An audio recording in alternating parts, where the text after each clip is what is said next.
a hacer una mini presentación. Muy bien. ¿Nos quedamos abajo en Sí. la presentación? Vale. A ver, así. Buenas tardes a todas y a todos. ¿Se me escucha bien? Sí. Vale. Hoy es la tercera jornada, la tercera sesión de las jornadas de crisis. Hemos estado estos 2 días debatiendo y, bueno, la verdad es que los debates han estado muy interesantes. Bien, sabéis que os damos de nuevo la bienvenida porque hay gente que estáis de otros días, pero veo alguna cara nueva. Entonces, bienvenidos a las 11ª jornadas de crisis, que en este caso el tema que hemos elegido es la arquitectura. Entonces, por eso el título de estas jornadas es la arquitectura como garantía de una sociedad más bella, más justa y más sostenible. Hoy tenemos 3 ponentes de sección y además un tema que, bueno, yo creo que es súper interesantísimo porque hay como 2 apartados. Se titula la mesa Los retos del siglo XXI y sus protagonistas. Por un lado van a estar David y Laura, que luego la coordinadora ya presentará cómo tiene que hacerlo, que van a tocar pues cuestiones muy interesantes desde una perspectiva de género y lo que significa realmente también la perspectiva de género en la arquitectura. Y por otro lado vamos a tener también a Rosa Cervera con un proyecto que a mí me parece fascinante, que va a hablar sobre la torre biónica y el bien común, un proyecto courbano. Entonces yo creo que sin más presentaciones, porque la coordinadora nos dirá la metodología de la mesa y el funcionamiento y la presentación de los ponentes como se merecen, pues yo solo agradecer muchísimo a las personas que habéis aceptado colaborar con Erial Ediciones, porque tenéis un perfil todos y todas estupendísimo. Y a continuación vamos a ver el vídeo, porque como hay gente nueva que no lo ha visto, vamos a poner de nuevo el vídeo, que es me parece que lo hemos titulado la arquitectura, una disciplina mestiza. Quedaría también para mucho juego, pero simplemente ahora vamos a poner el vídeo y luego empezaremos ya a disfrutar de las intervenciones individuales y, bueno, la coordinadora nos dirá qué es lo que tenemos que hacer. Gracias.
Hola, buenas tardes. Bueno, mi nombre es Mar Cenalmor y voy a invitar para que suban los arquitectos que van a exponer hoy sus proyectos y me voy a poner yo aquí también con vosotros. Siéntate, Rosa, por favor. Bueno, quería hacerles subir más que nada para presentarlos y ahora Laura y Rosa se bajarán y le dejaremos solo a David.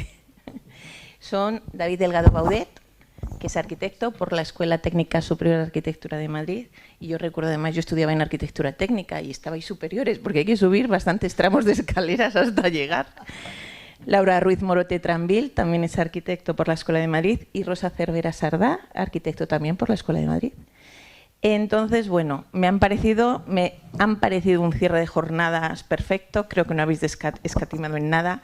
Me va a parecer bastante interesante vuestras exposiciones.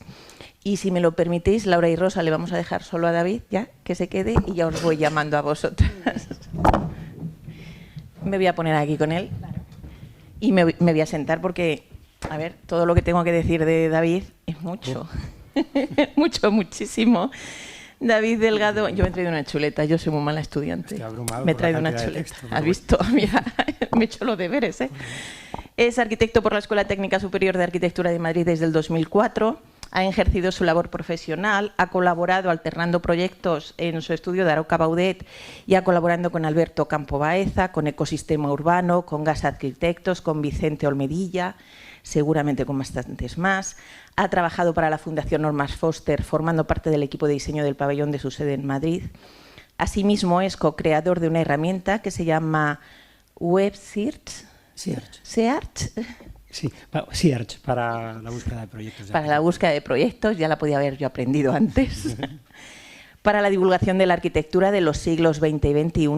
Es doctorando por la Universidad de Zaragoza dentro de la línea de investigación de arquitectura y pensamiento feminista, miembro del equipo de investigación del proyecto MUGO, Mujeres en la Arquitectura Postmoderna Española, 1965-2000, y del grupo de investigación consolidado T3723R, Build for Life, del Gobierno de Aragón. Exponente en varios congresos, en torno a varias temáticas. Nos va a deleitar con su exposición esta tarde y muchísimas más cosas que he visto en internet, pero me alargaría y va a tardar yo más que tu exposición. Dios, no, entonces, te doy paso, David, que tenemos ganas de escucharte. Bueno, de mi aterciopelada voz no vais a poder disfrutar porque estoy, bueno, un poco afónico. Espero que se me entienda. Bueno, muy buenas tardes a todos. Quisiera, antes de nada, pues dar las gracias a Pilar Catalán, Fernando Morlanes, a todos los organizadores que nos han permitido pues tener aquí la oportunidad de explicar este proyecto en las 11ª jornadas de la revista Crisis. En nuestro proyecto, aquí estamos Laura Ruiz Morote y yo, David Delgado, como miembros, representantes del proyecto MUGO, Mujeres en la Cultura Arquitectónica Postmoderna Española, 1965-2000.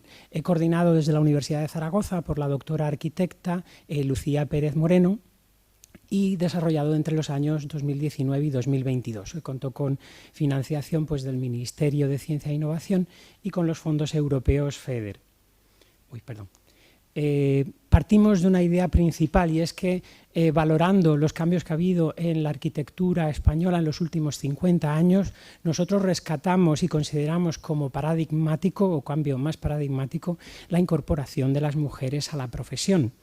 Este ámbito temporal lo ubicamos para el proyecto entre el tardofranquismo, los 10 últimos años del régimen franquista más bien, y el cambio de milenio. En esos 35 años observamos, ya en el 36, bueno, en los años de la Segunda República empiezan a haber arquitectas, pero el verdadero boom de la aparición de arquitectas se produce en este ámbito cronológico.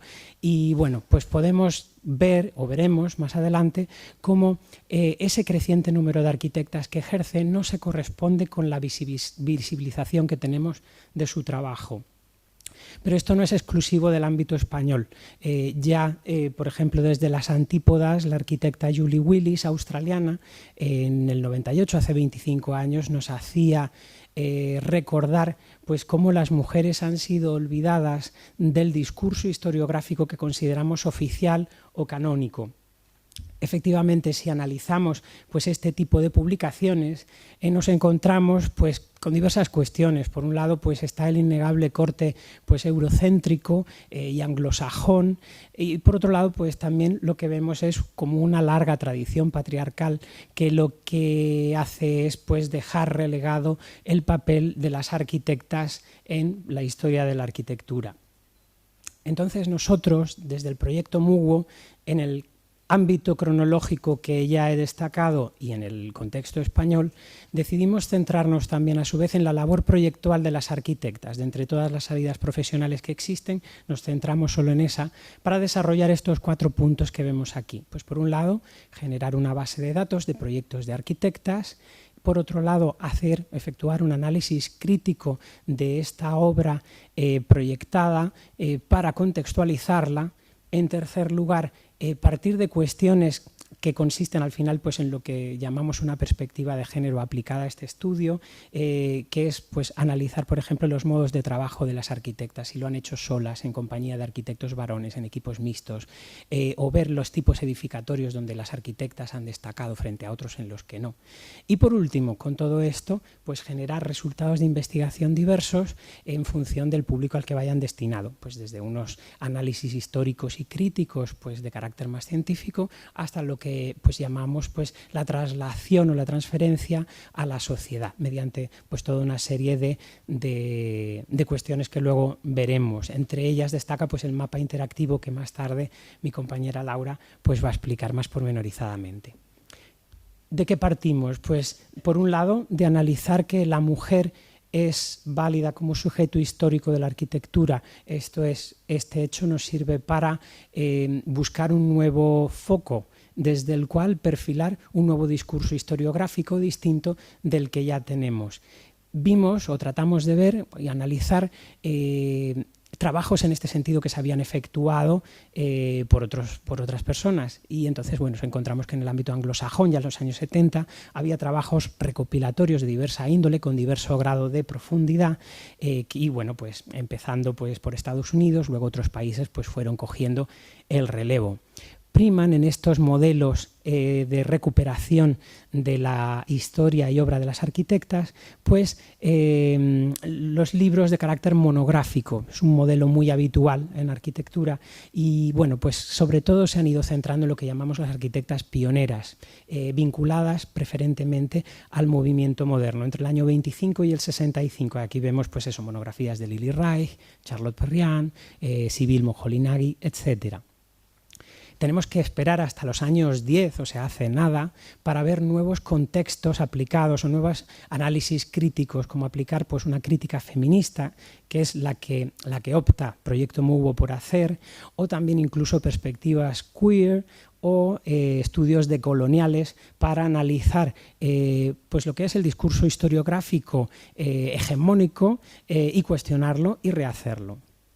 En España todo este proceso es mucho más tardío. Tenemos que esperar hasta el 2012, por ejemplo, para ver la primera monografía sobre la primera arquitecta licenciada en España en el 36, Matilde Ucelay, la obra escrita pues, por Inés Sánchez de Madariaga en el 2012, o un recopilatorio de textos vinculados al ámbito urbanístico, donde España tiene pues, una voz importante dentro del contexto mundial, en este caso pues, por la arquitecta catalana Zaida Mouchi, o un ejemplo de arquitectura, historia oral de la arquitectura con entrevistas a 8 arquitectas veteranas, gallegas en este caso, una obra pues, hecha por María Carreiro y Cándido López en el 16. Entonces podemos ver de esta semblanza muy rapidilla, pues tenemos así un tiempo ajustadito, pues que nos hemos centrado mucho, o la gente se ha centrado mucho en el estudio de las pioneras, entre el 25 y el 65. Nosotros vamos a poner el pie en la siguiente etapa, entre el 65 y el 2000. ¿Y qué nos encontramos aquí? Pues nos encontramos con que tenemos que aplicar pues, lo que llamamos un conocimiento situado. Conocimiento situado, pues básicamente es entender el contexto concreto en el que nos encontramos, un contexto muy especial, el de la España de estos años, con un pie en el final del régimen franquista y otro pie pues, bueno, en lo que será la transición española. En esos años vamos a ser testigos de muchos movimientos en favor de la igualdad legal por lo menos, entre hombres y mujeres. Y entonces, bueno, pues aquí hay enumeradas varias, pues entre ellas pues en el 78 la descriminalización del adulterio, o en el 81 la ley del divorcio, pues entre otros tantos avances, ¿no?, que han sido necesarios. También una democratización paulatina de la educación. Y entonces pues nos encontramos que las universidades se multiplican y con ellas pues también las escuelas de arquitectura. Antes del 65 teníamos 4 escuelas, 2 de ellas, las de Madrid y Barcelona, pertenecientes ya al siglo XIX. Cuando termina el milenio pues nos encontramos con 21 escuelas de arquitectura. Y bueno, pues esta tabla que también pongo aquí, lo que quiere mostrar así rápidamente es que llegados casi a las vísperas del año 2000 nos encontramos con una paridad en la universidad. Básicamente llegamos casi al 50% de arquitectos y arquitectas egresados de la universidad.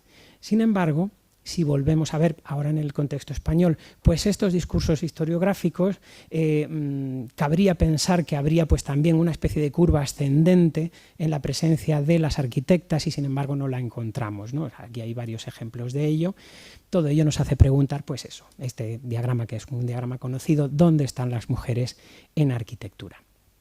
Una cosita más que hay que añadir a este estudio del proyecto MUGO es valorar que una cosa muy importante pasa en estos 35 años, es que hay un verdadero boom editorial de las revistas de arquitectura. En cierto modo, ligado, por un lado, a la división del territorio español en las conocidas comunidades autónomas. En el 83 ya se hace efectiva esta división. Los colegios de arquitectos, pues al final acabará habiendo uno por región, más o menos, grosso modo, y bueno, pues todo colegio de arquitectos querrá tener su propia revista. Y esto es una cuestión como muy particular del contexto español. Nunca más habrá tantas revistas como las que hubo en estos años. Nosotros optamos entonces, pues, por elaborar un trabajo de archivo, basándonos precisamente en el contenido de esta prensa especializada de arquitectura. Entender que las revistas son un material de archivo culturalmente válido. Esto es algo que pues, estudiosas como por ejemplo Beatriz Colomina en los años 90 y en los 2000 ya nos demostró. Y bueno, pues tenemos que partir de lo que llamamos una cuestión que, bueno, que nos hizo valorar, ¿no?, cómo afrontar este proyecto, que es que las revistas como producto cultural pues están sesgadas, ¿no? Son un poco también fruto de este sistema patriarcal en el que han sido generadas, con lo que habrá sesgos y nos encontraremos con ellos estudiando estas revistas. Pero nos parecía que estaba muy bien eso porque nos permitiría aplicar una perspectiva de género sobre el análisis del contenido de estas revistas. Entonces, bueno, el dilema historiográfico primero contra el que luchamos o contra el que nos encontramos fue el saber que el marco patriarcal nos iba a dar un contenido que iba a estar sesgado de por sí. Ahí no iban a estar todas las arquitectas, ni mucho menos. Pero bueno, sería un buen punto de partida.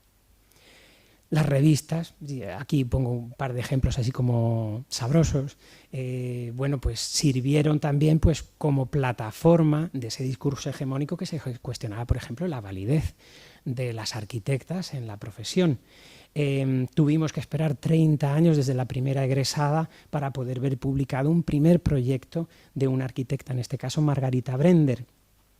Y bueno, pues de los espacios en los que a la mujer le dejaron pues moverse, pues obviamente pues estaba el ámbito doméstico, ¿no?, la esfera privada que llamamos.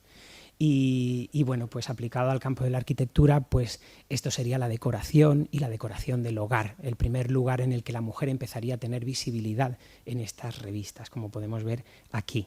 Y bueno, la mujer ha sido sujeto condicionado en estas revistas, pero también ha sido objeto en esas revistas, ¿no? Aquí podemos ver, pues por ejemplo, pues una portada de una revista de arquitectura y aquí podemos ver, por ejemplo, pues en los años 70 anuncios de materiales de construcción en los que, bueno, pues veis lo que veis, no creo que haga falta explicar nada, ¿no?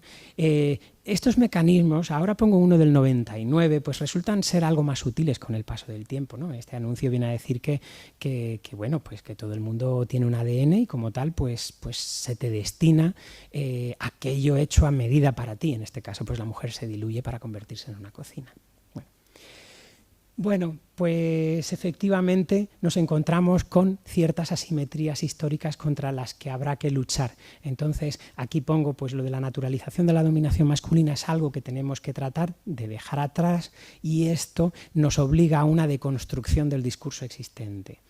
Y bueno, pues empezamos con nuestro trabajo en la revista, seré así como bastante sintético. Empezamos pues recopilando 19 revistas de colegios oficiales de arquitectos nada menos y 6 revistas de carácter privado, en total 25, que suman pues 1.439 ejemplares de revista que cribamos concienzudamente durante todos estos 4 años de proyecto. Entonces, bueno, pues detectamos los números que vemos aquí, 5.002 entradas con presencia de arquitectas, de las cuales pues nos quedamos solo con las más o menos 3.000 arquitectas que eran españolas. Nos dimos cuenta de que, bueno, casi la mitad de estas arquitectas aparecen meramente como colaboradoras. En este caso, pues no tienen una autoría, ¿no? En este caso decidimos centrarnos por ahora en la cuestión de las arquitectas autoras. Y luego, pues un porcentaje, vamos como reduciendo el número de arquitectas, nos fijamos en aquellas que actúan o trabajan en solitario, que eran un 10% apenas del total. Finalmente, pues, si analizamos las entradas de índices de diferentes artículos, con lo que nos encontramos es con que frente al 89% aproximadamente de presencia de arquitectos, pues las mujeres quedan relegadas tanto en solitario como en compañía de un arquitecto varón, pues a un 11%. Y si nos fijamos tan solo en la labor de las arquitectas en solitario, pues bueno, nos encontramos con que oscila en función del tipo de revista entre el 3,8 y el 4,6%.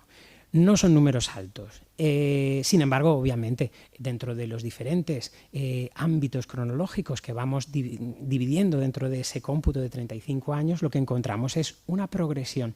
Pero es curiosa cómo es esa progresión, porque, por ejemplo, la columna azul, que es la de las arquitectas trabajando en solitario, asciende de manera muy tímida. Y solo cuando estamos en compañía del arquitecto varón es cuando de repente nos encontramos con la curva ascendente que desearíamos ver para todos los apartados, y esto nos da que pensar. También lo que vemos es que de entre todas estas 1.116 arquitectas, pues un 62% han sido publicadas tan solo una vez. Y eso es una manera de decir que, bueno, que su presencia se diluye en esta prensa especializada. Así no puede pregnarse el discurso de la presencia de estas arquitectas, porque siendo publicadas una vez están condenadas al olvido, ¿no? Entonces, bueno, pues lo que buscamos es tratar de compensar esa dispersión generalizada que teníamos en las revistas para realizar una compilación articulada de las mismas.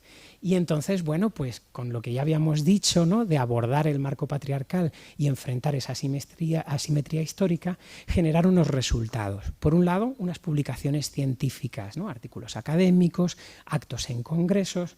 Por otro lado, la creación de espacios de diálogo, ahora veremos ejemplos de ello. Y luego diferentes herramientas, entre las cuales destaca pues la que nos contará nuestra compañera Laura. Aquí rápidamente, ya por terminar, pues unas cuantas portadas de publicaciones científicas, entre las que destaco pues la revista Zarch de la Universidad de Zaragoza, que pues salió ya hace un añito y pico. Luego, pues una serie de encuentros que ha habido de perspectivas de género en la arquitectura, pues ya vamos por la 5ª edición celebrada, 3 de ellas dentro del ámbito cronológico del proyecto MUGO. Y por último, bueno, pues un congreso, el primer Congreso Nacional de Mujeres y Arquitectura hacia una profesión igualitaria, que tuvo pues unas 63 ponencias distintas bajo 5 bloques temáticos concretos. Al final de este congreso se elaboró pues una especie de lectura, ¿no?, de principios realizada por Itziar González Virós, una arquitecta catalana, y bueno, pues todo este material está disponible en la página web y en abierto pues para todos.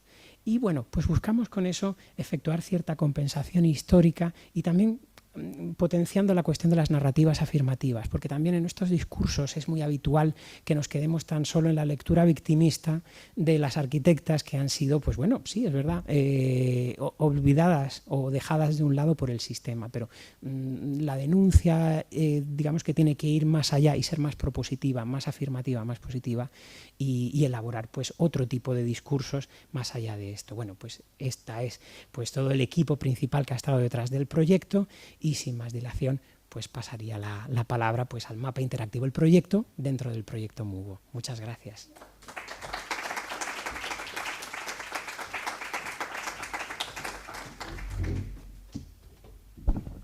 Muchas gracias, David. Qué investigación más necesaria. Pues vamos a dar paso ahora a Laura Ruiz Morote, Tranvil. Bienvenida, Laura. Muchas gracias. Arquitecta por la Escuela Técnica Superior de Arquitectura de Madrid desde el 2021. En 2023 se unió al equipo de investigación MUGO, Mujeres en la Arquitectura Postmoderna Española, 1965-2000. Forma parte del grupo de investigación consolidado T3723R, Build for Life, del Gobierno de Aragón, y en 2015 obtuvo una beca Erasmus para estudiar en la Universidad Tecnológica de Austria. Ha colaborado con varios estudios de arquitectura, participando en varios concursos, entre los que destaca el certamen de arte efímero de Tudela, Des Adarve 2022, para el que construyó y expuso su obra Ecos Visuales. Te damos la bienvenida, agradecemos tu participación y Laura nos va a hablar de Arquitectas en el Mapa, liderazgo femenino y comunicación del mapa interactivo digital de arquitecturas ideadas por mujeres en España, 1965-2000, en la era digital. Cuando quieras, Laura. Gracias. Buenas tardes a todos. Como ya ha comentado mi compañero David, el proyecto MUGO presenta 3 líneas de trabajo. Una más académica, que es la que hemos visto antes, y ahora hay otra tercera línea, que sería la línea pedagógica. Y uno de los resultados de transferencia de sociedad a la sociedad que tiene esta línea sería el mapa interactivo digital de arquitecturas ideadas por mujeres en España, 1965-2000, que hemos titulado para fomentar esta visibilización en Internet y en redes sociales, Arquitectas en el Mapa. Este proyecto cuenta con financiación del Ministerio de Ciencia e Innovación y del Instituto de las Mujeres del Ministerio de Igualdad. Entonces, la primera fase, lanzada en marzo de 2023, cuenta con 196 obras de 136 arquitectas que trabajan en solitario, es decir, en autoría exclusivamente femenina, es decir, en solitario o en equipos de arquitectas. Dentro de esta fase no se lanzaron todavía proyectos ni de rehabilitación ni de interiorismo, que se dejaron para una fase posterior. El mapa se diseñó con 3 objetivos en mente.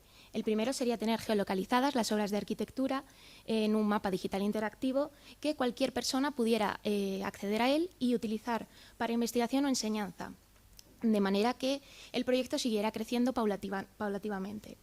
El segundo objetivo sería la creación de un archivo digital visual de estos proyectos diseñados por arquitectas y generar un nuevo imaginario que acompañase a estos proyectos. Y el tercer objetivo sería conseguir una triple visibilización, primero de las arquitectas, segundo de los proyectos realizados por ellas y el tercero de las fotógrafas que realizarían estos nuevos reportajes que conformarían ese nuevo imaginario. Para hacer esas nuevas fotografías que nos permitiesen acercarnos a los proyectos desde una mirada que no fuese la canónica del marco patriarcal en el que nos movemos, se realizó una llamada a fotógrafas que tuvo un gran éxito y se presentaron 115 participantes, de los cuales se seleccionaron 30 fotógrafas de distintos ámbitos. Había fotógrafas del mundo del periodismo, fotógrafas sociales, fotógrafas de arquitectura, etc. Todas ellas aportaban sus distintas sensibilidades y puntos de vista a los reportajes, creando un conjunto de imágenes de una amplia diversidad. Dentro del mapa podemos aplicar distintos filtros, por ejemplo, para ver qué obras existen y qué arquitectas estaban trabajando en las distintas épocas. Como podemos ver, en el tardofranquismo aparecen proyectos en la Comunidad de Madrid y en Cataluña, vinculados a donde estaban las primeras escuelas de arquitectura que han comentado antes David. También aparecen proyectos en Galicia. Todos estos estarían realizados por arquitectas de las que llamamos pioneras, como Milagros Reyhombre, Matilde Ucelay o Mercedes Serra Barenis. Con la transición, vemos cómo se van sumando, además de las comunidades que ya hemos visto, proyectos en la zona de Levante, con nuevos nombres como Rufina Campuzano, Ana Soler, Concepción Valero, entre otras. Y poco a poco el número de obras va aumentando, principalmente en las periferias, donde estas arquitectas encuentran espacios de oportunidad. De la misma forma que aumenta el número de proyectos, pues va aumentando poco a poco el número de arquitectas trabajando con nombres más o menos conocidos. Por nombrar unos cuantos, tenemos a Pascuala Campos de Michelena, tenemos a Magui González, tenemos a Lola Alonso, Carme Pinós, que es muy conocida, bueno, muchas más.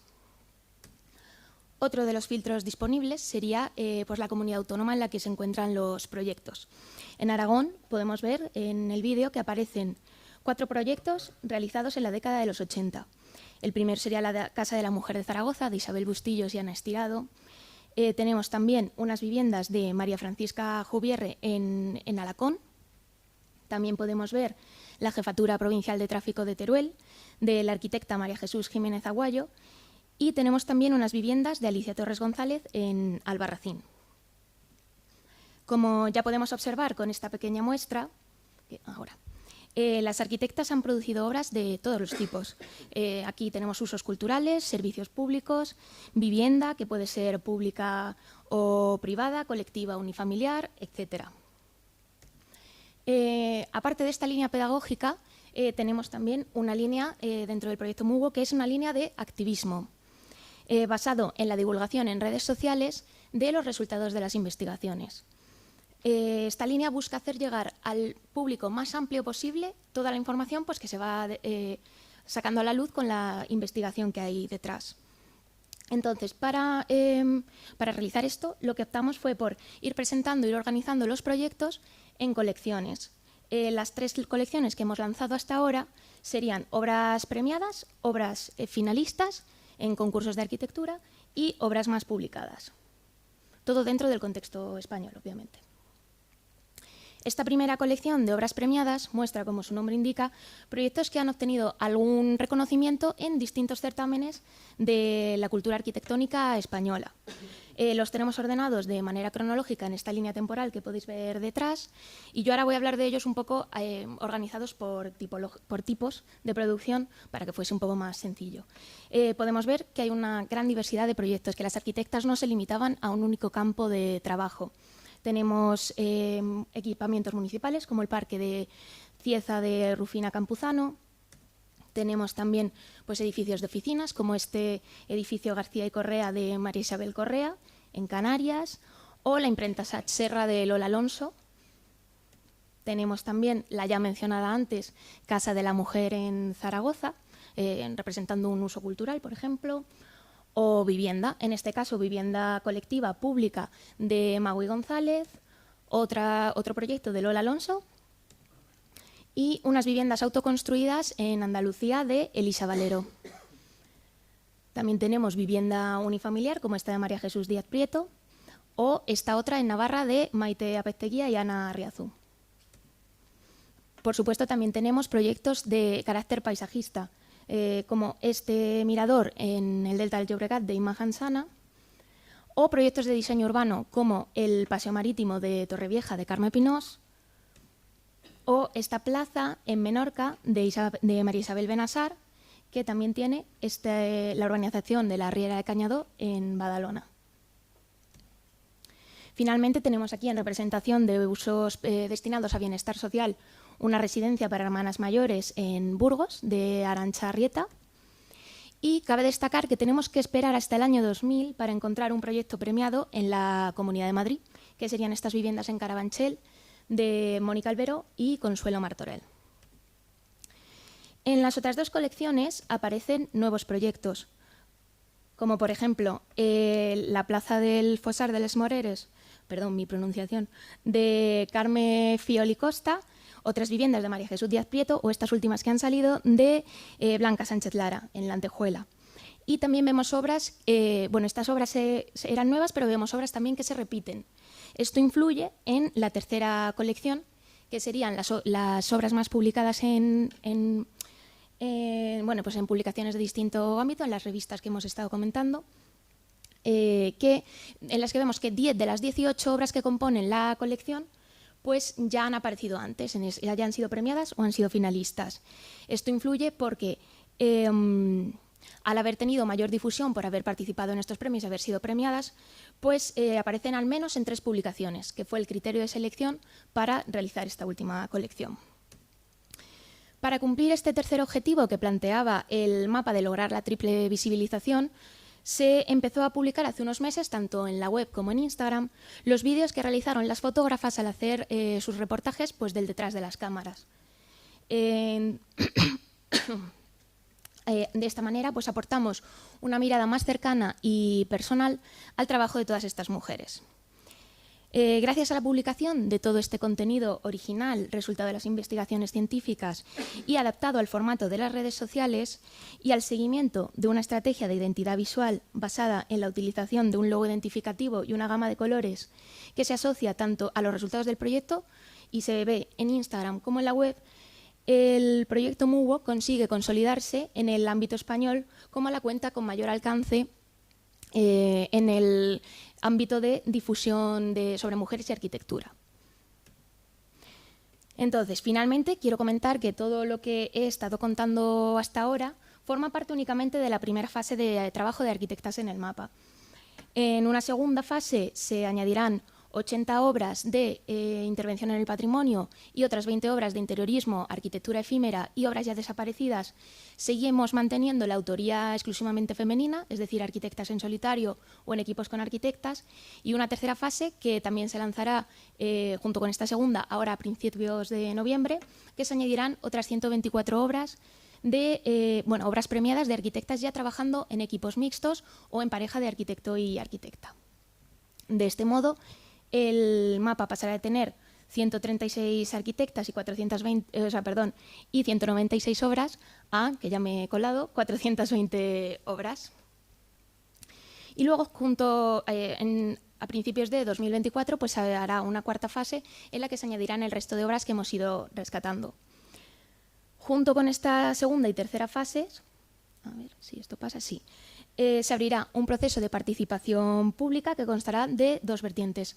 Una colaboración con escuelas de de fotografía, en concreto con el Institut d'Estudis Fotogràfics de Cataluña, en la que los alumnos del máster pues, tendrán que fotografiar obras que ya están geolocalizadas e incluidas en el mapa, pero que todavía no tienen fotografías realizadas. Y otra colaboración que sería ya con el público general, que se anunciará en redes sociales y que pues, permitirá a la gente que quiera colaborar enviar fotografías o descripciones de los edificios pues que ellos conozcan, que tengan a mano, que visiten o lo que quiera, lo que quiera que sea que ellos consideren y pues que nos permitirá seguir ampliando cada vez más arquitectas en el mapa. Muchas gracias.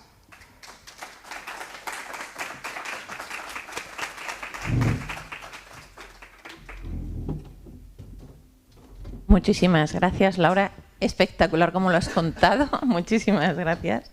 Y damos paso entonces. Te dejo pasar.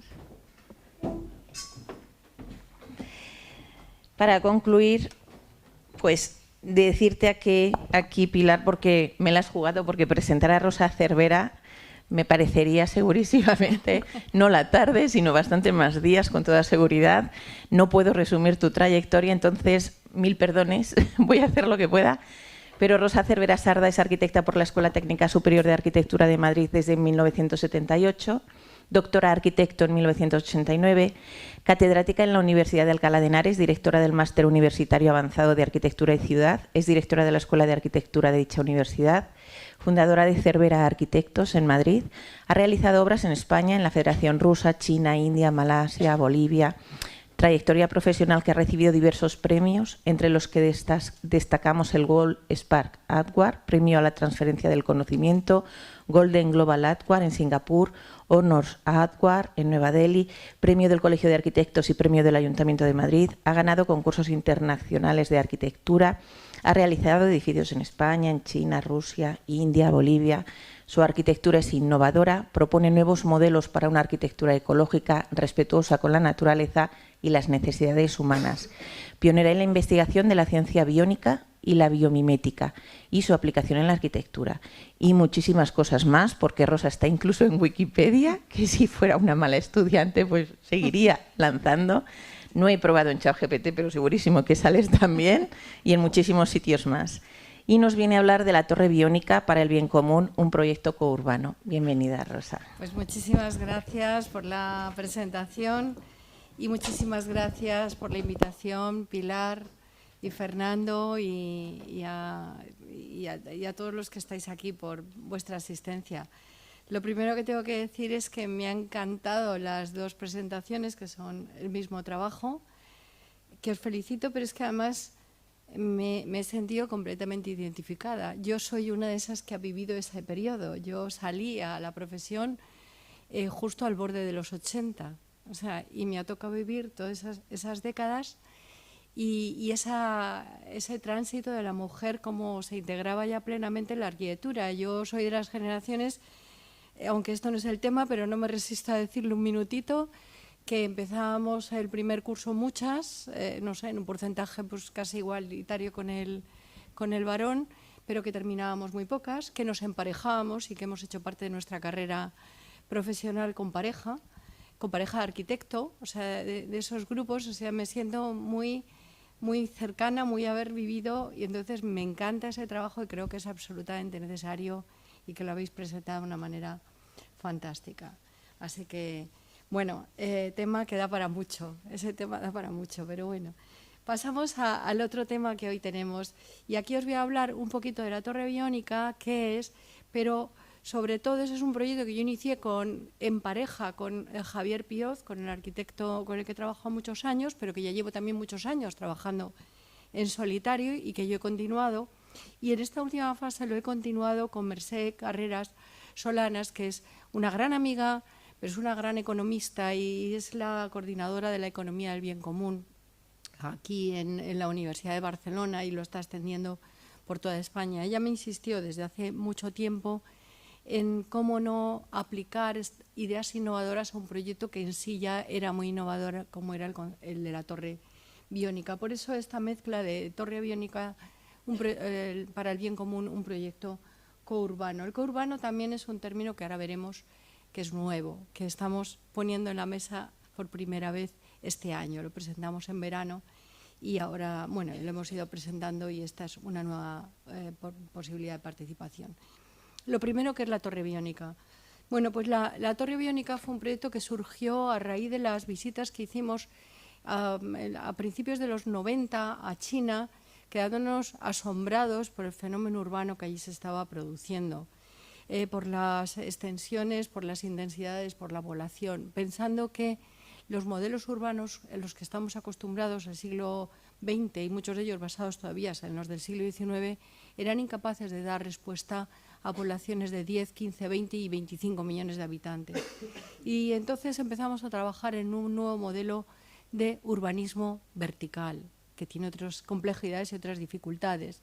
Entonces, lo que estamos presentando aquí no es exactamente un rascacielos o un súper rascacielos, sino que estamos hablando de un concepto de ciudad que se extiende en vertical, que llegaría a tener 300 plantas, que tendría una altura total de 1.228 metros, más de 1 kilómetro, de los cuales hasta 1 kilómetro serían habitables, que tendría construidos aproximadamente 1,5 millones de metros cuadrados, donde vivirían 100.000 personas.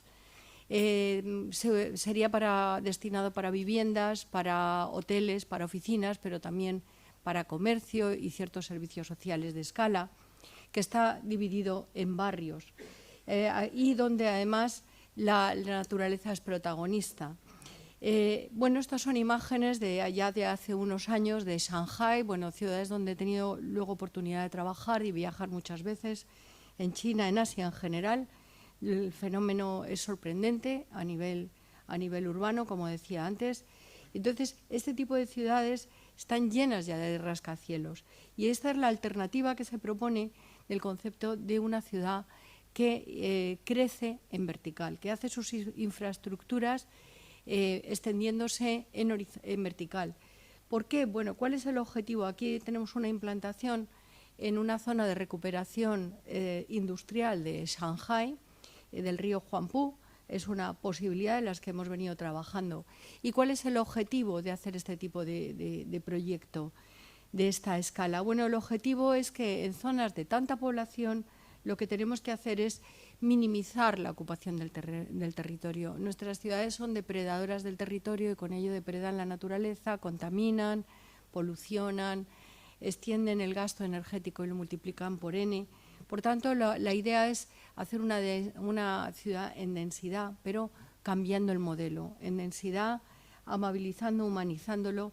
Y aunque parezca mentira, este proyecto que se aleja de la Tierra porque crece hasta 1 kilómetro, en realidad su pensamiento nace de la Tierra, nace precisamente de ser respetuosos con la naturaleza, porque la Tierra es limitada, es finita, se acaba y la población humana sigue creciendo, entonces no podemos llegar a pavimentar el planeta. Hay que buscar el equilibrio entre lo ocupado por el ser humano y lo que debería quedar todavía para otras especies y para nosotros mismos en otro modo de disfrute. Ese territorio es un bien común y por ello este proyecto lo que intentaba es hacer un modelo de ciudad que crece, Claro, eso tiene otros problemas técnicos, tecnológicos, de cómo construir en vertical. Y yo justo vengo de estos 3 días anteriores de unas jornadas muy interesantes sobre rascacielos, tema que también me interesa mucho, lógicamente, porque hemos trabajado en ellos y porque esto no deja de ser, de alguna manera, una construcción en vertical de gran envergadura que tiene que aprender de todos esos conceptos. Bueno, la idea es que esta ciudad vertical está dividida en barrios, exactamente igual que los barrios que tenemos en la ciudad horizontal. Hay diferentes barrios, hay 12 barrios, cada 80 metros en vertical es un barrio, a pie de cada barrio hay una plaza pública, esa plaza pública es una plaza parque, tiene jardines, tiene un pequeño estanque, hay 368 ascensores, de los cuales unos suben a pie de barrio, son express, otros son locales y van por niveles, otros son para mercancías y para servicios de emergencias. Y esta construcción de 1 kilómetro a su vez tiene también una base que tiene varios anillos. El anillo más exterior también tiene 1 kilómetro de diámetro y el interior aproximadamente medio kilómetro. No es exacto, pero bueno, más o menos para hacernos una idea. Y lo más interesante es que a lo largo de todo ello hay vegetación continuamente. Nosotros no queremos más el divorcio de arquitectura o ciudad y naturaleza. Cuando la ciudad es pequeña eso no tiene importancia, pero cuando son grandísimas ciudades ese divorcio es inhumano, es insano, la ciudad está contaminada, la ciudad tiene muchos problemas también, como ya estamos viendo, climáticos, de calores insoportables, etcétera. Por otro lado, esto es un proyecto que lleva más de 25 años en marcha. Se presentó por primera vez en Londres a finales de los 90 y desde entonces se ha desarrollado muy extendidamente, muy enormemente. Se ha publicado en todos los idiomas, no sé, muchísimos idiomas. Está en libros de tecnología de niños, que eso es lo que más nos ha gustado en diversos países. En fin, ha tenido su vida propia, se ha independizado de los autores. De alguna manera, la parte tecnológica también en su momento planteó muchísimos problemas. Empezamos a trabajar con estructuras habituales y al final nos dábamos cuenta que no optimizábamos nada porque la estructura ocupaba muchísimo, teníamos muy poco territorio libre. Al final, pues volvimos a las raíces que desde acabar la carrera, fin de carrera, ya coleccioné un montón de piezas naturales, de conchas, etcétera, en el viaje que hicimos a Tailandia y conmigo siguen. Y esa mirada a la naturaleza, a los árboles, a las estructuras de los huesos, cómo son las plantas, las geometrías, etcétera, nos da una pista para aligerar las estructuras y hacerlas muchísimo más eficientes. Y este fue el campo de trabajo y de inspiración también durante años que simplemente resumo en estas brevísimas pinceladas. Y además esta ciudad, por su propia envergadura, pues está concebida, por lo menos en lo teórico que tenemos, realizado como 100% autosuficiente energéticamente, a través de una central interna que solamente es por la diferencia de temperatura del aire que se mueve de abajo arriba. Al tener más de 1 kilómetro de altura, pues hay 1.228 metros, el gradiente natural es de 12 grados, la diferencia de abajo arriba. Y entonces el aire se mueve solo, si a eso lo incrementamos con el calor de la base, con energías solares, y ponemos una turbina, tenemos una central térmica más, otras cuestiones con el objetivo de ser 100% autosuficiente, teniendo aprovechando la propia escala del proyecto. Bueno, a partir de ahí decidimos con Mercé, que está escuchándonos en streaming al otro lado de la pantalla, decidimos trabajar no en toda la torre porque nos superaba de momento en una especie de primera investigación, primera escala en un barrio. Y ese barrio vertical del edificio ciudad que estamos hablando sería pues eso, unos 120.000 metros cuadrados que nos darían lugar para unos 5.000 habitantes, unas 1.500 viviendas, todo es un estimado aproximado, donde consideramos varios tipos de 40, 80 y 120, podrían haber sido 50, 100, 150, en fin, eso podría haber cambiado, es una manera de partir, pero también contábamos, según los estándares españoles, lo que un ciudadano medio consume cada año en electricidad, en agua, en alcantarillado y también en desechos, en residuos. Entonces, todo eso formaba un paquete y consideramos que en un barrio no solamente estaban las viviendas, sino que también hay una parte de zonas verdes y recreativas, como hemos dicho antes, plazas y zonas abiertas. Hay viales, en este caso no son para el coche, sino son para la red de ascensores. Son las propias columnas estructurales son huecas y por ahí circulan los ascensores. Habría unos centros de asistencia o unos centros sociales, educativos, asistenciales, etcétera. Todo ello en una escala moderada o reducida de barrio y zonas comerciales. Bien, digamos que lo que estamos cambiando es este modelo urbano. Estamos intentando cambiarlo, por un lado, con la torre biónica en su propio diseño, físicamente, porque estamos y urbanamente generando otro modelo, pero es que ahora vamos a intentar cambiarlo también socialmente y económicamente. Porque si seguimos insistiendo en las mismas estructuras sociales y económicas, la ciudad sigue siendo muy injusta.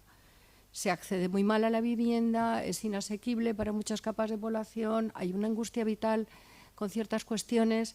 Por tanto, podemos pensarlo todo, no solamente lo físico, sino las otras estructuras que son más invisibles, pero que son más poderosas todavía que las físicas. Bueno, y ahí es donde decidimos aplicar todas estas ideas de la escala del barrio. Aquí tenemos representado, como en la imagen de la derecha, pues un poquito más en oscuro, lo que sería el equivalente a un barrio vertical, ¿no? Para que tengamos una idea, esa configuración de barrios que tenemos aquí y esas estructuras plegadas de hormigón de alta resistencia que nos permiten aprovechar el espacio muy bien en su interior, altamente resistentes por el pliegue precisamente, aprendiendo de la geometría de la naturaleza, y nos permiten en su interior pues todas las instalaciones y también los sistemas de comunicación. Bueno, algunas imágenes para sugerir. Seguro que todos hemos oído hablar del cohousing, que es algo ahora que está muy de moda, el co-living, etcétera, hay bastantes experiencias y es un intento precisamente de buscar un equilibrio entre lo privado y lo público, entre la gestión más participativa, entre una propiedad más asequible, entre compartir espacios privados con espacios públicos y así ser más rentables. Pero no deja de ser una escala muy pequeña, la escala del edificio y generalmente edificio pequeño, aunque haya algún ejemplo más grande. Nosotros hemos pasado a esta otra escala y este término es nuevo, co-urban. Hemos mirado por todos los lados y no existe, o co-urbano, como queramos. Y se trata de no compartir un bloque, como ya hemos asumido que se puede hacer en el cohousing, sino compartir una ciudad a una escala, la escala de un barrio. Y ahí compartimos la vivienda, igual que en el cohousing, pero compartimos también los espacios públicos y las infraestructuras públicas comunes. Todo ello forma parte de ese compartir. Claro, cambiamos las reglas, la tenencia y la propiedad, pues la del cohousing ya la conocemos, pero en el courbano, pues lo que queremos hacer es lo urbano entero, todo ello es lo compartido. Y vamos además a cambiar el concepto de propiedad de tal manera que las reglas que nosotros estamos estableciendo, que todavía están incipientes, es que la ciudad se tiene que concebir como un derecho de uso, no un derecho de mercancía. Es decir, en este lugar se puede vivir, pero no se puede comerciar con él. Tú puedes vivir o puedes tenerlo para trabajar, pues puedes tener esa parte de tenencia o de propiedad compartida, pero siempre en uso. Si tú en un momento dado no te interesa, cedes el uso, recuperas la inversión, o si la inversión ya se ha terminado porque ya has usado lo suficiente, entonces te vas a otro lugar y ya está. Pero no hay un proceso de especulación. Es un cambio importante en este sentido. Entonces, en ese compartimos todo.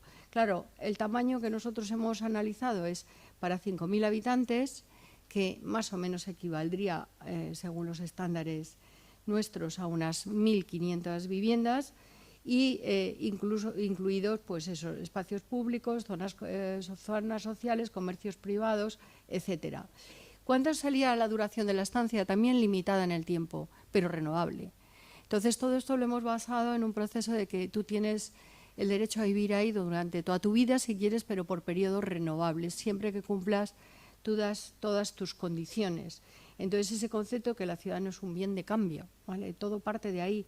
Entonces, hemos pensado en una medida que podían ser 10 años, aunque evidentemente podrían ser otros, y eso nos permite también una flexibilidad, porque hay épocas de nuestra vida que necesitamos poco espacio, otras que mucho, y otras que otra vez poco, y otras según nuestra vida no es estable. No sé, vamos cambiando por las fases de nuestra familia o nuestras convivencias.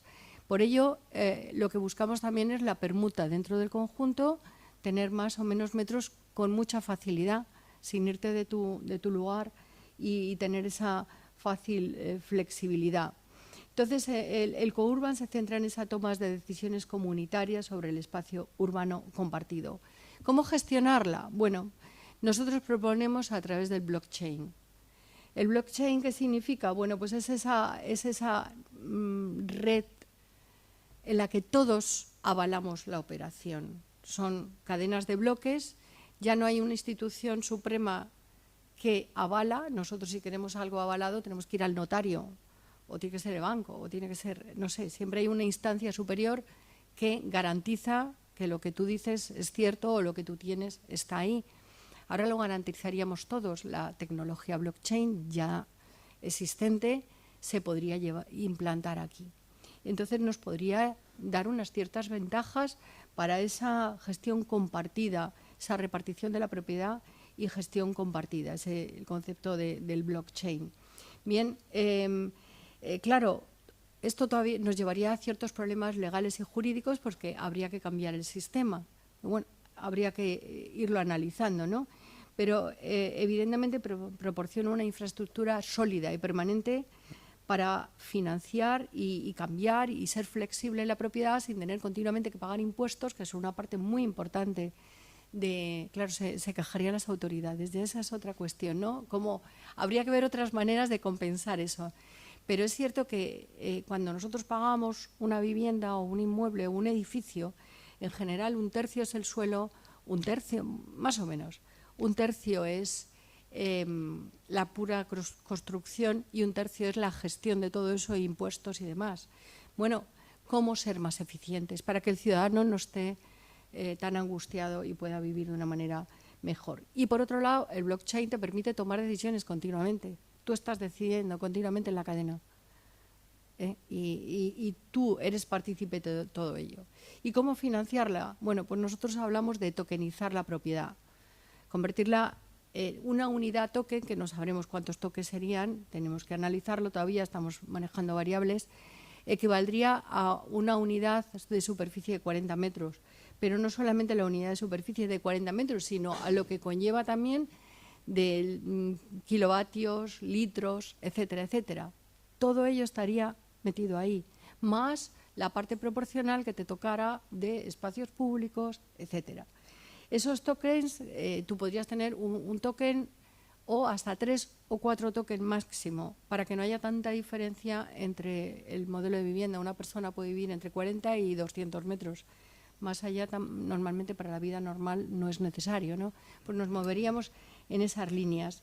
Y además la tokenización permitiría ese seguimiento transparente de la propiedad y una manera muy fácil de volver a transferir deshacerte de tus tokens o comprar más si tú quieres tener espacios mayores. Eso es lo que estamos buscando, una titularidad que evidentemente habría que tener una parte pública y una parte privada. La parte pública estaría más vinculada a todo lo que son servicios comunales, y las concesiones estarían más vinculadas a las viviendas y a los locales comerciales o de trabajo, pero siempre con ese concepto de tenencia en uso. Bueno, tendríamos el equivalente a 3 tokens en este momento, 120.000 euros, pero eso es una manera de analizarlo que puede cambiar, ¿no?, según vayamos avanzando. Digamos que ese token te da derecho a todo esto. Suponiendo que sean 1 o 2 personas, tú tienes todo esto. Si lo incumples, serás penalizado de una manera o serás bonificado si al revés. Esto nos ayuda también. Todo el proyecto de la Torre Biónica está enfocado en la sostenibilidad, por el territorio, por los consumos, etcétera, y esto además potenciaría ese concepto de que el ciudadano sea muy consciente para intentar nunca superar los ratios de consumo, ¿no? Bien, y el registro y la transparencia de la propiedad pues estarían garantizados por todo este sistema de token.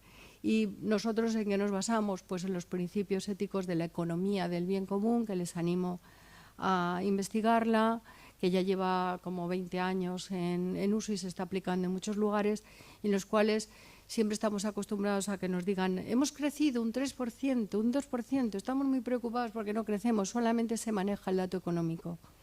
Pero en la economía de bien común se manejan muchos otros datos. Y ahí deberíamos ir a ese punto, ¿no? Todo ello es absolutamente participativo entre todos los residentes y nos basamos también, que hoy no tiene sentido explicarlo, pero en los principios de esta economista premio Nobel para la gestión de lo común, ¿no? Hay ya mucha gente que ha investigado sobre estos temas, sería ir cogiendo de ello y aplicando de ello lo que nos pareciera oportuno, con contratos inteligentes para la gestión de la propiedad y esperando que la ciudad cambie también en su ser más profundo, que es en el concepto para qué es una ciudad. Es una mercancía, llevamos acostumbrados a ellos del siglo XIX, pero quizá debería ser más bien un derecho para el ciudadano. Muchas gracias a todos.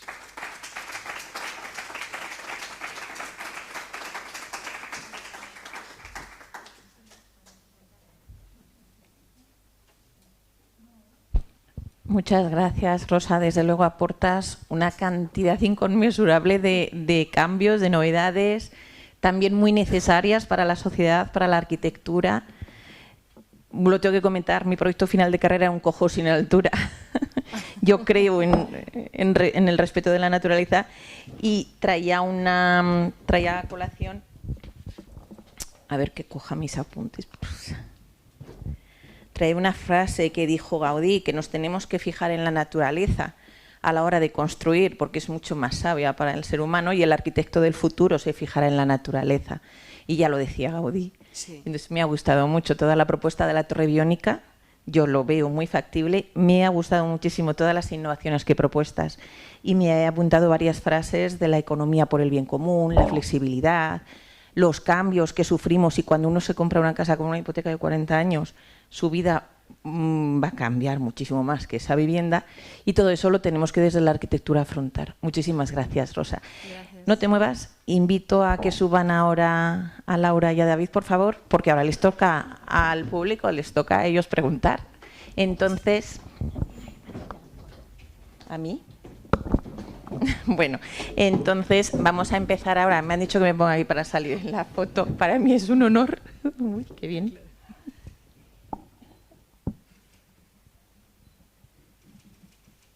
Muchas gracias.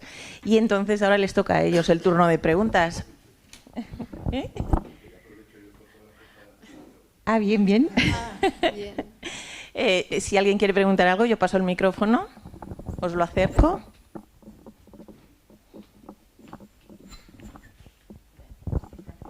Bueno, espero, igual se me oye directamente sin necesidad de micrófono.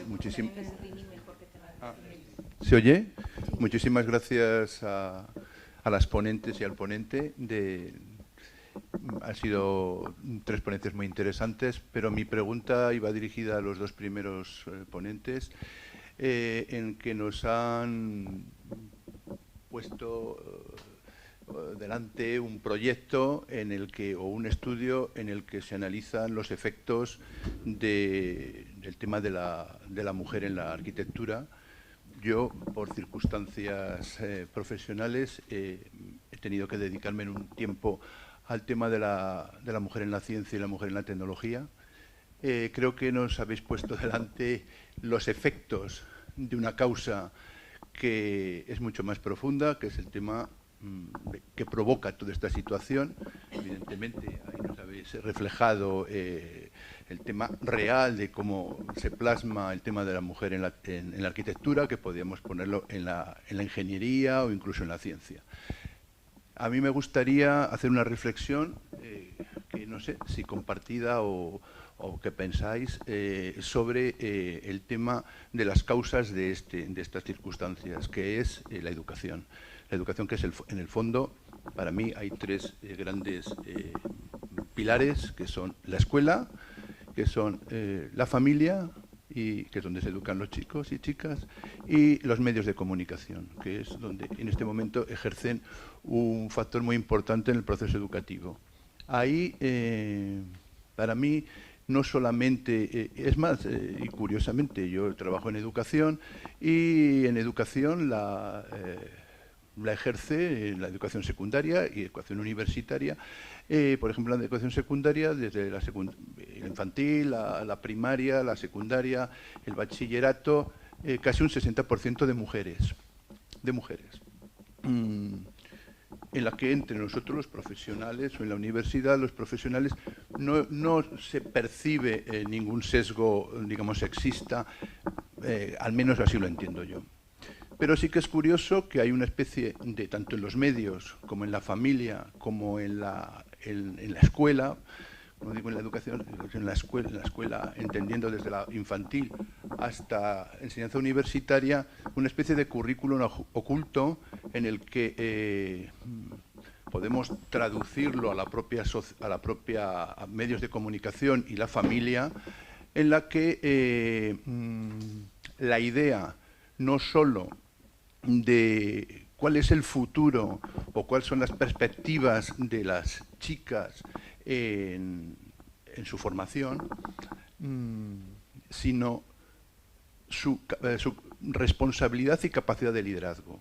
Porque es curioso que, como comentaba, el 60% de los profesionales que están ejerciendo la educación son mujeres, pero tendríamos que analizar cuántas mujeres están en las direcciones de los centros, en las direcciones de grandes hospitales, o en las gerencias, o incluso en cualquiera de los otros campos. Entonces, mi pregunta un poco es, dentro de este planteamiento que habéis hecho, en la que hemos visto un poco la perspectiva de los efectos de una situación para mí mucho más profunda, ¿qué opináis vosotros sobre el tema de la educación, en el caso en particular, entendiéndolo, el caso de las mujeres, yo lo entiendo como un tema de cuestión de clase, en la que no solo son las mujeres, sino las clases más desfavorecidas, a las que no va dirigida en absoluto el mensaje de vosotros o vosotras. No solo podéis ser buenas ingenieras, buenas arquitectas, buenas científicas, sino además que podéis ser líderes y podéis ser las directoras de los proyectos en la que los hombres puedan participar. Yo creo que ahí está el nudo del asunto de lo que habéis reflejado. Gracias. Sí, por alusiones. Bueno, creo que la pregunta, queriendo estar dirigida a nosotros dos, podría estar dirigida a los tres completamente. Entonces yo luego iré pasando el micrófono. Por supuesto, la educación es un pilar basiquísimo para que se pueda llegar a concienciar a toda una sociedad de que efectivamente tanto las mujeres como los hombres, bueno, las mujeres pues tienen la posibilidad de efectivamente ya no solo apostar por cualquier salida profesional, porque también hay una pata de la que no se ha hablado en la valoración, que es pues la vida profesional de la mujer y todos esos techos de cristal con los que se pueden encontrar.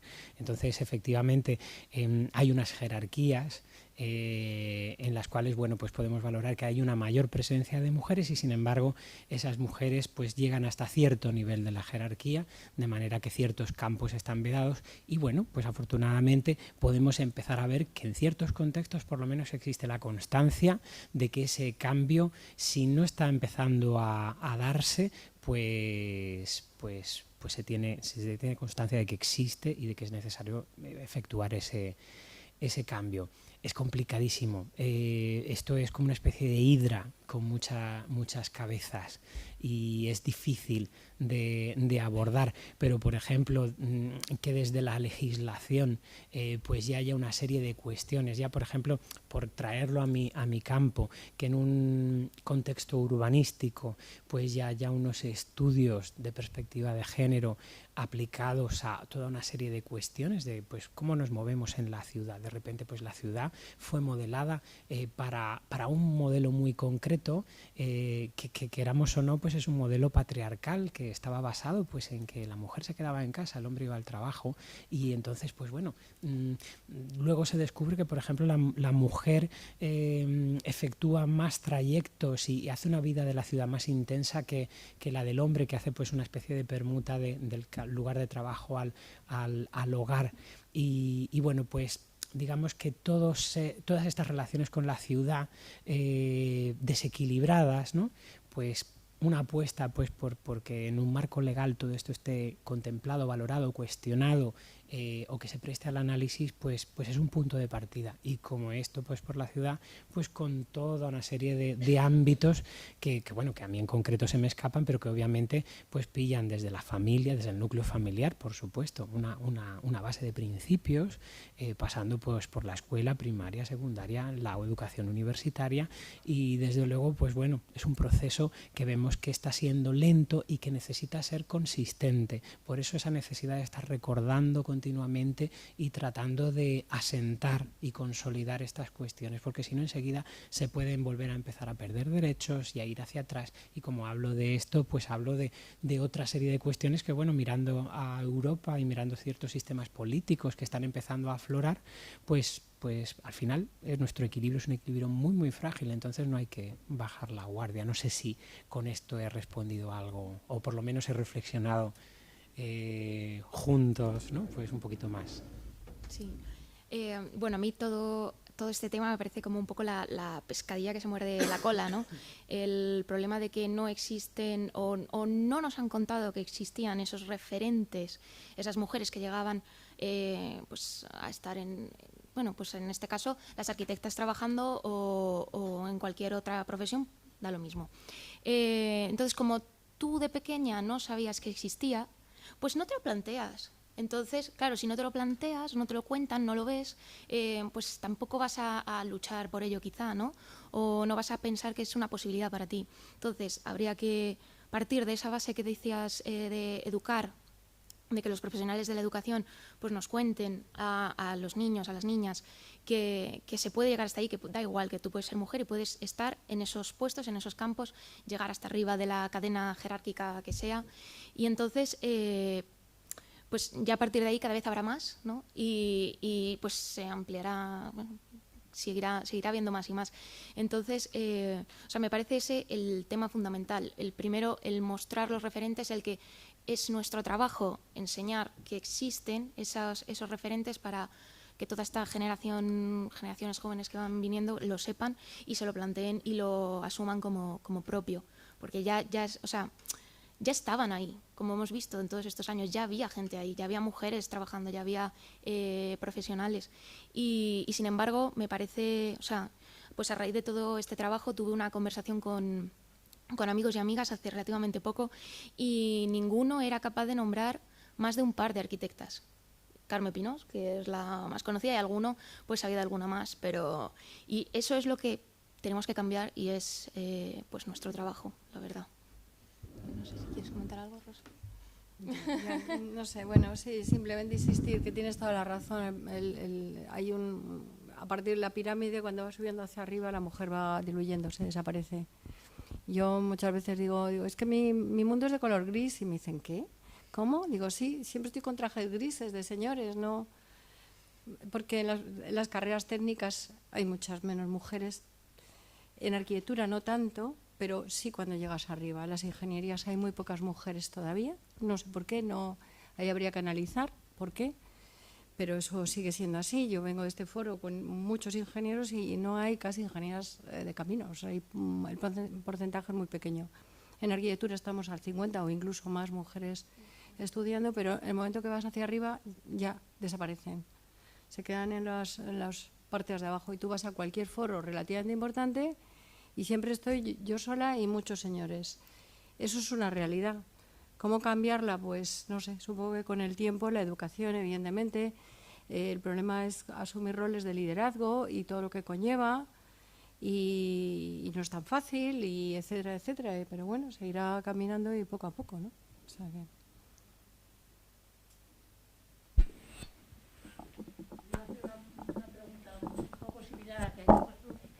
Y por tanto, ahora voy en otro sentido.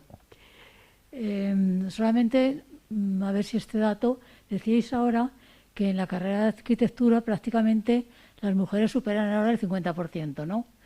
Y sin embargo, luego a la hora profesional hay un abandono bastante grande de la mujer arquitecta por diferentes cuestiones. ¿Qué razones creéis que hay detrás para que esas mujeres arquitectas, independientemente de la no visualización que se puede hacer, qué razones hay detrás para que la mujer arquitecta abandone en un momento determinado, después de una carrera tan costosa y que tiene tanto esfuerzo detrás?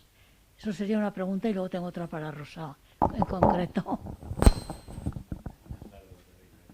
¿Algunas dos seguidas? Vale. Pues entonces para ti, Rosa, la siguiente. Yo he ido siguiendo un poco tu trabajo. Me resulta absolutamente fascinante por esa cuestión que hay detrás de tratar de emular las cuestiones de la naturaleza, dar respuestas con la naturaleza a determinados problemas arquitectónicos que en un momento se pueden plantear. Yo creo que Leonardo da Vinci hizo alguna cuestión de este tipo, ¿no? Con todas las máquinas voladoras, ¿no? Que de alguna forma estuvo en esa investigación ya pues biónica, ¿no? Pero si este planteamiento arquitectónico que haces tú, te pregunto, casi hay también una perspectiva de género detrás importante, porque con esa focalización que tú has hecho, yo creo que de alguna manera, pues todo lo que es la sociedad de los cuidados, que en definitiva son las mujeres las que están detrás, pues llevar a los niños al colegio, ocuparse de las residencias a las madres y los padres, todas esas cuestiones que hay detrás que hacen a veces muy difícil para la mujer tener que abordar esas tareas, porque tienen que llevar a los hijos al colegio, luego a los residentes, a los padres, tal, pues claro, la mujer tiene poca vida y se dedica mucho a esa parte de los cuidados. Sin embargo, en esa planificación que has dicho tú, parece que esos barrios van a tener esos servicios así individualmente como más cercanos, que iba casi por plantas, ¿no, Rosa? Sí. O no lo sé. Sí, bueno, la cuestión, claro, el ideal es tener las cosas descentralizadas en un entorno de proximidad para que la vida sea cotidiana, sea un poco más fácil. Es cierto que la mujer históricamente ha tenido siempre ese rol y lo sigue teniendo en general, en un porcentaje más alto que el hombre. Si hay que hacer cuidados a los hijos o a los mayores, hay un porcentaje mayor de mujeres que dedican más tiempo que el que dedican los hombres. Entonces, el modelo de ciudad, para que sea justa, además de bella y de sostenible, tiene que entrar ahí también, en facilitar un poco la vida de los que están más implicados en temas sociales, ya sea mujer o ya sea hombre, los temas que son necesarios para continuar viviendo. Con respecto a ver si hay un aspecto de género o no en la sensibilidad con la naturaleza, ya no, la verdad es que no te sabría decir, no sé muy bien. Evidentemente, Leonardo es uno de los primerísimos y Gaudí, que tú has citado antes también, son los maestros referentes y hay algunos otros más. ¿Por qué es hoy oportuno mirar a la naturaleza? Pues es muy fácil, porque lo hace todo, como ha tenido muchísimo tiempo para experimentar, lo hace todo con mucha más eficacia. Y ahora pues lo que necesitamos es ser mucho más eficaces porque estamos ocupando el planeta en una medida que por el consumo que hacemos no podemos, ¿no? Y la otra cuestión, la primera que has dicho, que yo no creo tanto que la mujer abandone la carrera radicalmente. La mujer arquitecto o arquitecta sí que trabaja, pero lo que es difícil es llegar a posiciones de cierta relevancia. Ese es el tema. Se están dando desde hace muchos años cosas muy curiosas, que en las obras todos son hombres, menos la arquitecta o la arquitecta técnica, que son mujeres. Y no suele haber problema, vamos. No hay una aceptación clara de quién lleva la dirección de obra y no suele haber problema. Pero luego ya el escalón dentro de la propia profesión, en el reconocimiento de tu valía, ahí estamos hablando de otra cosa. Hay unos clichés muy marcados. Yo lo he vivido mucho por el concepto de pareja y no por la mía solo, sino por muchas parejas que nos hicimos en ese momento y que luego hemos tenido una cierta trayectoria, que sin querer la gente, y ahí cuando digo la gente, digo hombres y mujeres, adjudican a él la labor creativa y a ella la labor muy entregada al trabajo en el estudio para desarrollar la capacidad creativa de él.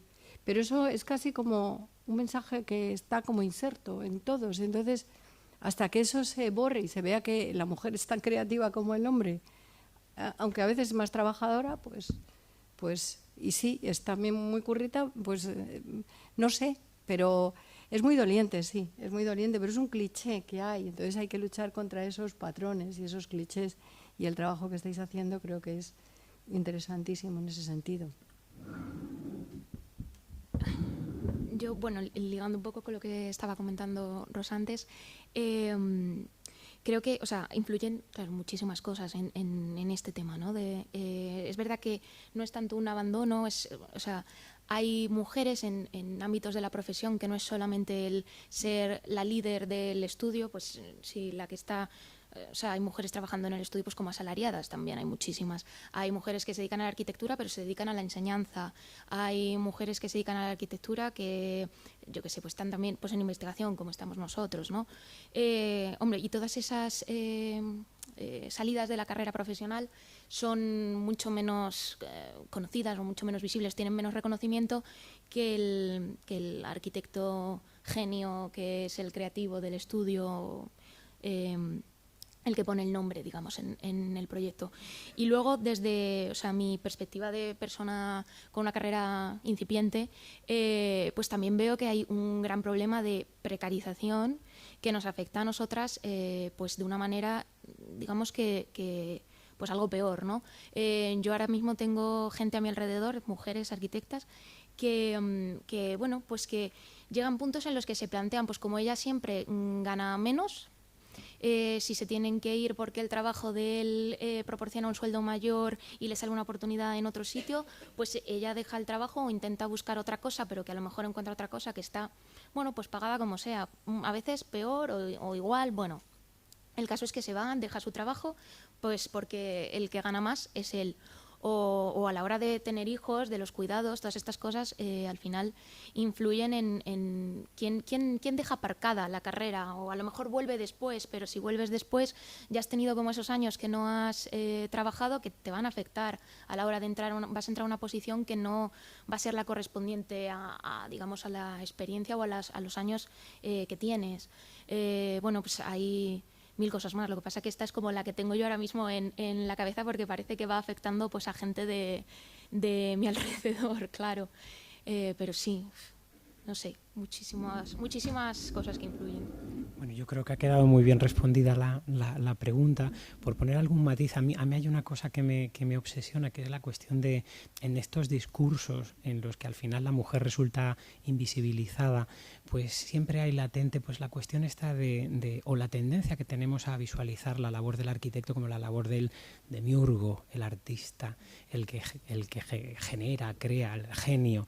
Y es un contexto que, bueno, que desde el romanticismo, ¿no?, a nuestros días hemos venido arrastrando, y ese tipo de consideraciones que además establecen de manera muy clara qué es aquello que merece ser contado y qué no merece ser contado, de repente con estas nuevas narrativas estamos descubriendo que hay una historia de mujeres arquitectas que han trabajado, por ejemplo, en obras colaborativas en las que la autoría se diluye y en las que las estructuras son más horizontales, en las que, bueno, pues claro, desaparecen completamente los discursos, están ahí, están trabajando y trabajando en modelos que o no han sido reconocidos o han sido obviados o han sido considerados como algo menor frente pues a esa monumentalidad de ciertos proyectos de escala epatante o de formas audaces, que al final pues bueno, es que quedarse un poquito pues en la superficie de lo que implica la labor del arquitecto y de todo el equipo que viene detrás, ¿no? De los arquitectos y las arquitectas.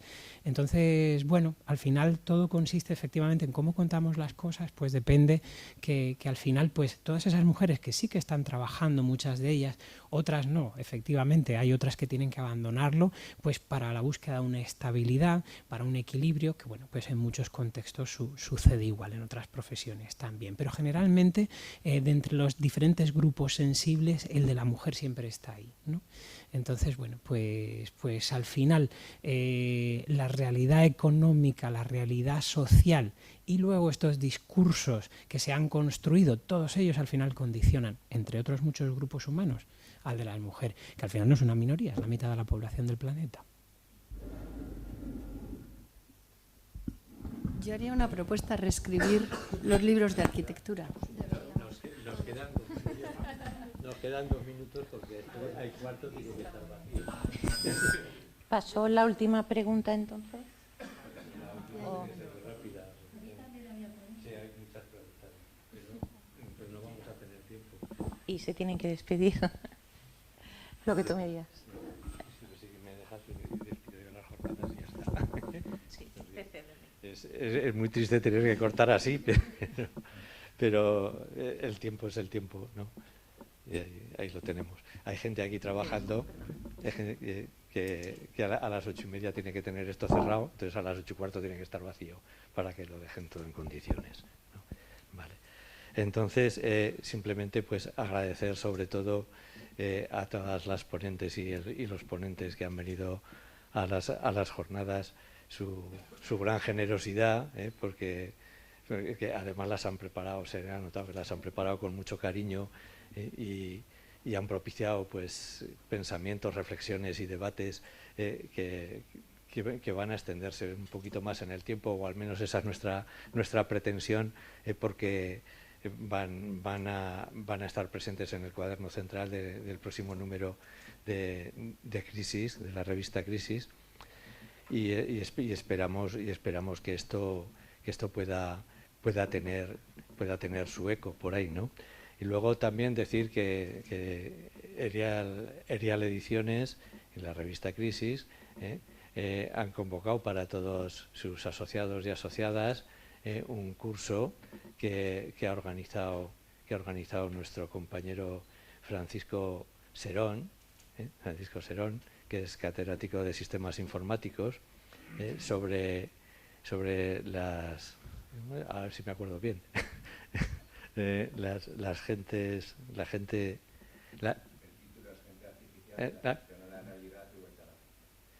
afición a la realidad y vuelta a la afición.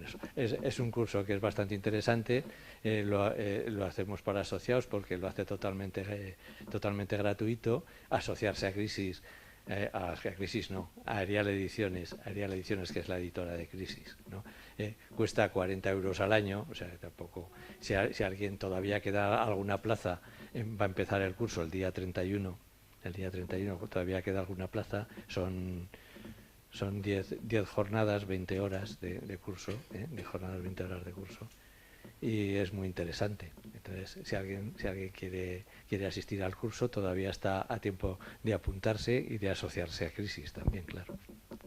Y por lo demás, pues bueno, pues estamos muy agradecidos de la asistencia y de cómo se han desarrollado las jornadas, y muchas gracias a todo el mundo. Buenas tardes.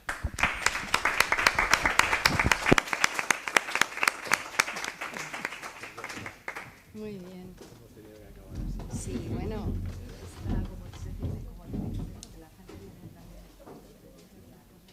Está muy bien.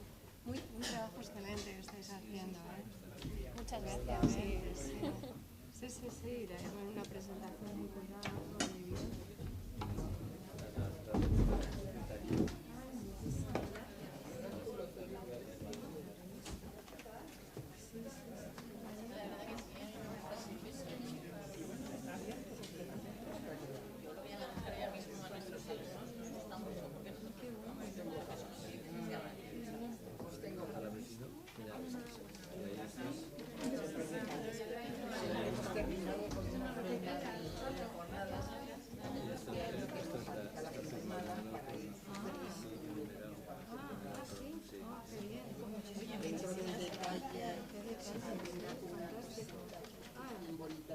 Qué bueno, los tres diferentes, o sea, de diferente ámbito.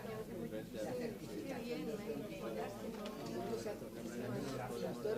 No te preocupes.